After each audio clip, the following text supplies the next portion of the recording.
Queda con un 4 a un 5%, 6% máximo de humedad, y de ahí pasa directamente al proceso de envasado en las formas que habitualmente se comercializa, que son paquetes de 500 gramos, 10 kilos, o esos envasados al vacío, o sobres envasados para elaborar para homebrewers o home winemakers,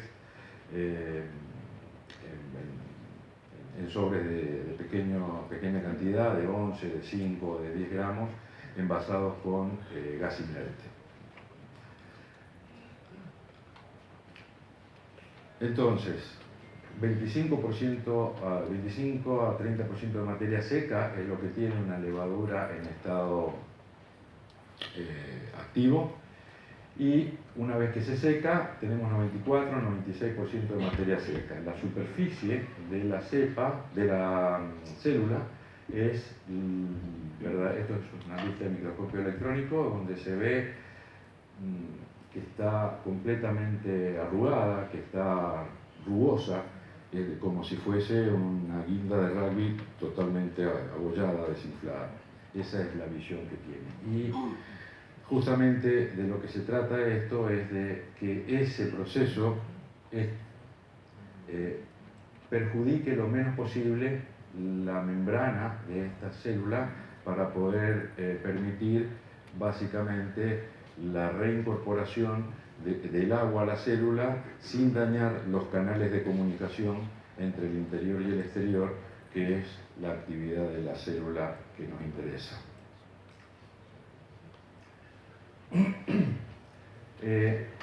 Esto es simplemente para graficar que una célula de levadura tiene un ciclo clásico de nacimiento, que nace, crece, se reproduce y muere, de cualquier ser vivo.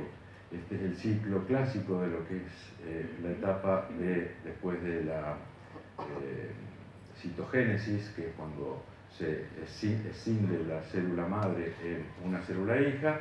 Empieza una etapa de crecimiento, la etapa que en microbiología se llama etapa G1, donde comienza a partir de la finalización de la etapa del GAP1, que se llama, empieza la etapa de síntesis, que es donde la célula empieza a producir material genético en una cantidad doble de la que posee la célula, hasta llegar a la etapa de mitosis, que es cuando el núcleo se parte en dos, cuando se ha generado el doble del material genético que tiene la célula madre, y llegamos a la multiplicación celular. Este ciclo en todas las células de levadura, o en todas las células vivas, tiene un tiempo que va entre 3 y 4 horas,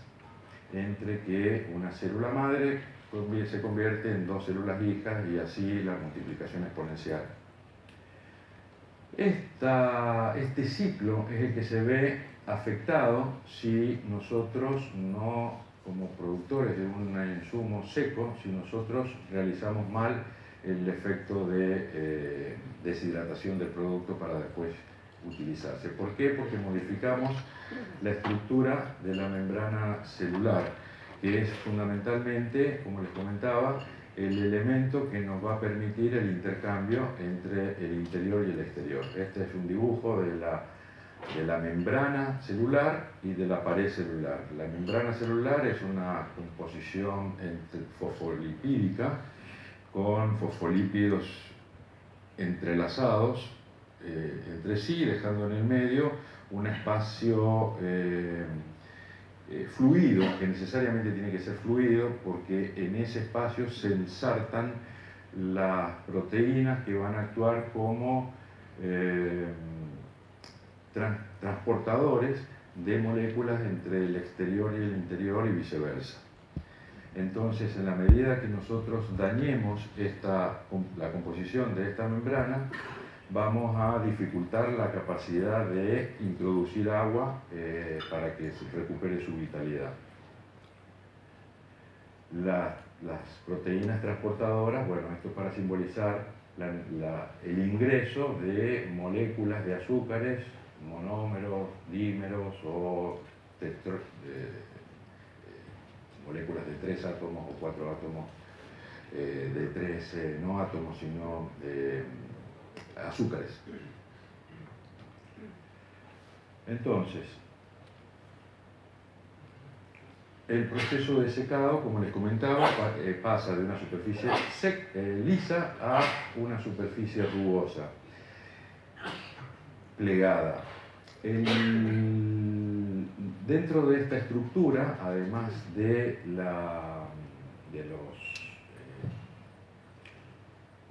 las proteínas que se insertan en la membrana celular, hay también elementos minerales que forman sales que son para uso vital en el metabolismo celular.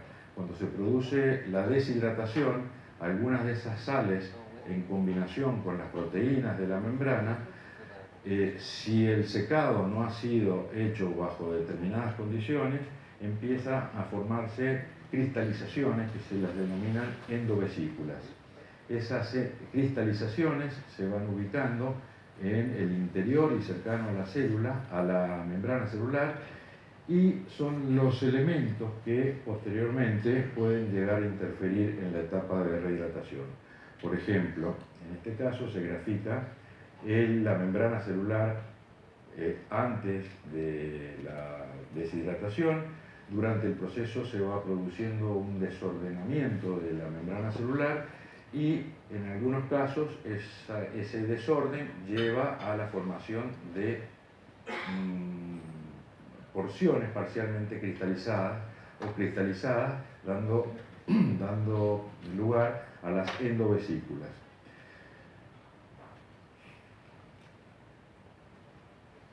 Desde el punto de vista industrial, el objetivo es poder llegar a tener una recuperación total de la funcionalidad de la membrana, de manera tal que el plegado no llegue a producir las endovesículas. Sin embargo, esa producción de endovesículas es inevitable, es decir, que hay un porcentaje de células que siempre van a formar una cristalización.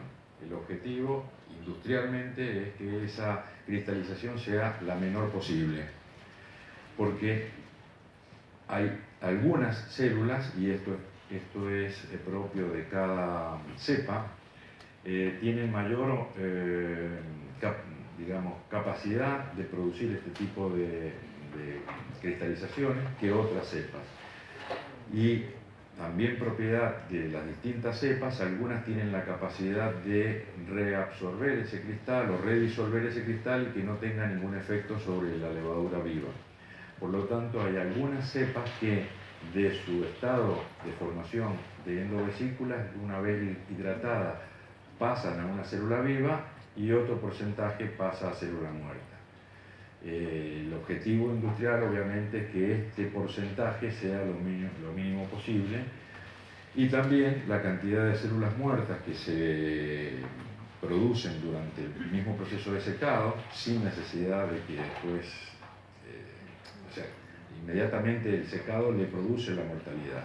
Entonces, también el objetivo es que esta porción sea la mínima posible. Y a partir de conocer las incidencias de este proceso en cada una de las cepas, es que se va conociendo la mejor manera de producir un determinado microorganismo en formato seco. Lo que decimos, bueno, obviamente el know-how del productor hace que eso pueda ser más o menos posible en función de el conocimiento que va teniendo a través de la experiencia en la producción. Los puntos claves, por lo tanto, en el proceso de secado es que el desarrollo de la levadura, que durante la propagación el desarrollo de la levadura se realice en formato, sin ningún tipo de intercedencia, que tenga una rápida respuesta durante el proceso de rehidratación y fermentación. Como les comentaba, eso es típico para cada tipo de célula. y durante el proceso de secado mantener la integridad de la membrana, como les comentaba, un proceso adaptado a cada cepa de levadura. Entonces, como les comentaba al principio, nuestros cambios en la producción vienen haciéndose hace más de 3 años, y también empezamos a ver que muchos de nuestros usuarios nos comentaban que trabajaban la levadura incorporándola en formato directo sin rehidratarla previamente y que no tenían ningún problema, a pesar de que nosotros sugeríamos trabajar con rehidratación con determinados pasos a seguir. Entonces lo que hicimos es evaluar cuál era el impacto de la rehidratación sobre la viabilidad en diferentes condiciones. Esto es un protocolo que se siguió para observar la incidencia de los distintos factores. Se partió de una concentración de levaduras rehidratadas de la manera habitual, en 10 veces su peso, en diferentes medios. Los medios que se utilizaron para hacer la rehidratación fueron agua destilada, agua mineral, agua de la llave, es decir, agua con cloro, mostos a 7 plató, mostos a 15 y mostos a 25 para ver la incidencia de la concentración osmótica que producían los azúcares. Trabajamos también con diferentes condiciones de tiempo, considerando un máximo de 45 minutos, considerando también diferentes tipos de agitación, sin agitación, incorporada directamente sobre el medio, con una agitación moderada. Agitación moderada es rehidratarla, esperar 15 minutos y después dar vueltas a 100 revoluciones por minuto, o una agitación violenta, que es agitar con agitador eléctrico durante 2 o 3 minutos. También se pusieron a prueba diferentes temperaturas, entre 8 y 40 grados de temperatura de los distintos medios. ¿Cómo se observó la viabilidad? Se usó un clásico método para ver levaduras vivas o muertas, que es el test de exclusión de Trypan Blue, que es la coloración a través del azul de metileno, clásico. Las células muertas se tiñen azul, las células vivas solo la membrana. Los resultados. Los resultados que les voy a mostrar, si bien están mostrados en muchos casos el de cepas con nombres comerciales nuestras, T58, en realidad es el de todas exactamente igual. Lo tomamos esto como muestras, digamos. En este caso, las EIL, tomamos la S33, US05 y T58, donde acá tenemos mostos sin agitación, con una agitación mediana y agitación violenta, y temperaturas entre 8 y 40 grados. Y acá observamos el porcentaje de viabilidad. Hay que tener presente que la viabilidad en la levadura seca, activa, nunca es del 100%, por eso nosotros siempre sugerimos dosificaciones por peso y no por conteo, no por número de células, sino nosotros decimos en tantos gramos para obtener tanta cantidad de células por mililitro. Por lo tanto, la viabilidad nunca es 100%. Microbiológicamente hablando, diferencias de 5 o 10% de viabilidad es nada. Por lo tanto, en este caso la T58 sí observamos que había una diferencia en cuanto a la agitación violenta, y sobre todo cuando la agitación era entre los 8 y los 20 grados. Pero a mayor temperatura, aún la agitación violenta no tenía diferencias significativas en el efecto de la viabilidad de la levadura. Y esto tanto para la T58, la US05 o la S33. Es decir, todas las cepas reaccionaban de manera diferente en cuanto a los porcentajes de viabilidad con los que se encontraban, pero el denominador común en todas es que la mayor incidencia la tenían las temperaturas bajas y la agitación violenta. En las lagers son cepas menos resistentes que la shale por naturaleza, y en este caso la incidencia del efecto de la agitación a una temperatura alta fue mayor que en el caso de las ale. Sin embargo, el efecto de la temperatura combinado con la sin agitación o agitación moderada no tiene efecto estadísticamente significativo. Por lo tanto, respecto a la violencia en la agitación, las mejores condiciones son sin agitación o con agitación moderada, independientemente de la temperatura. Les vuelvo a repetir esto, se pusieron ejemplos en la presentación de algunas de las cepas más representativas, pero el resultado es de todas nuestras cepas. Esto en función al tiempo. Siempre también decíamos esperar 20 minutos, agitar después otro poco de manera suave, esperar otros 30 minutos, volver a agitar e incorporar. Esa era la técnica que nosotros sugerimos y que está aún en los paquetes. Entonces queríamos ver la incidencia del tiempo. El tiempo de rehidratación en minutos, desde los 15 a los 45 minutos, con agitación moderada a 30 grados. Después de 15 minutos, vemos que son prácticamente los mismos niveles de viabilidad, es decir, no hay más viabilidad por más que esperemos más tiempo. Es decir, que 15 minutos el tiempo mínimo y suficiente como para que la levadura pase de su estado de vida latente a activa.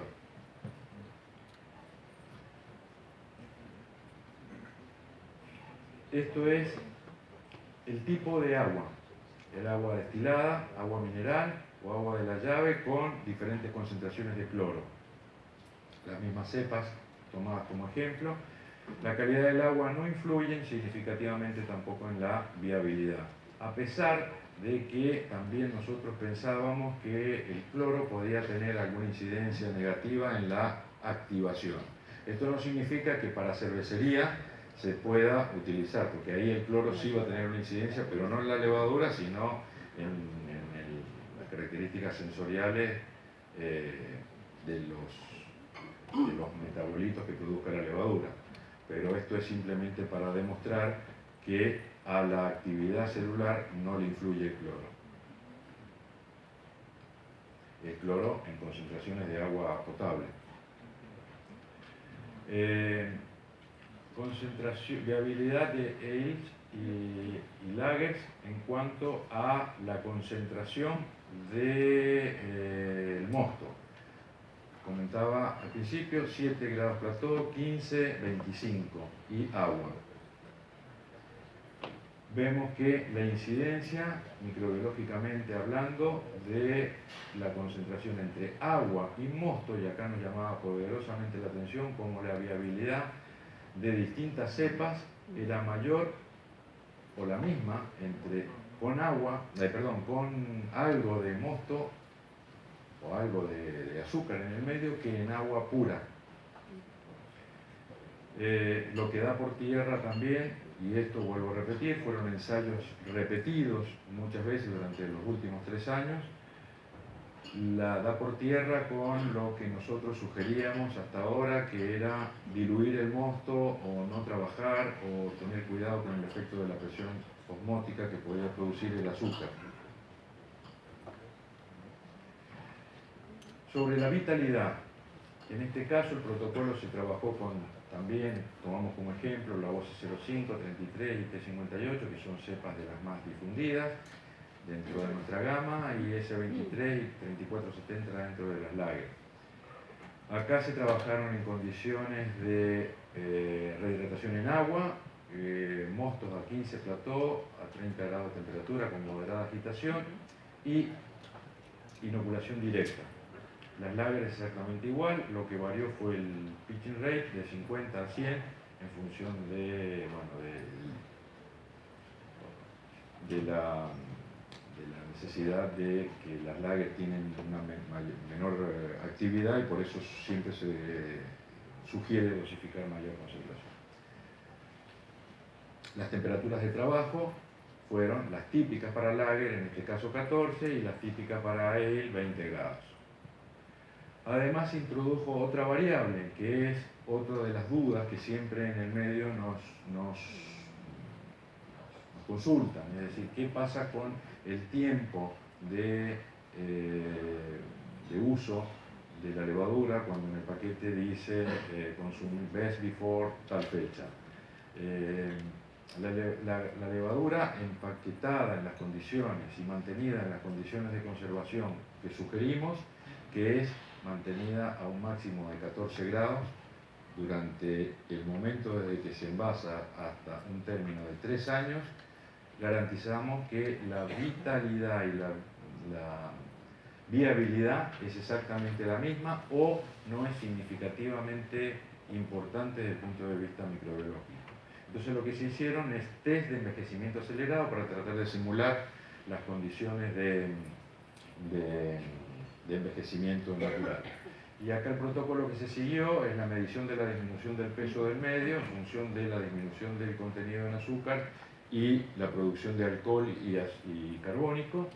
Y desde el punto de vista de análisis posterior a la fermentación alcohólica, la producción de etanol, la producción de volátiles como acetaldehído, alcoholes superiores, ésteres y diacetilo. Rápidamente, para el caso de las ales, esta es la curva de la cinética de fermentación en las 3 condiciones probadas, no hay diferencia. El porcentaje de alcohol producido en las 3 condiciones, para una cepa en las 3 condiciones, no hay diferencia en la concentración de alcohol a la que se alcanza.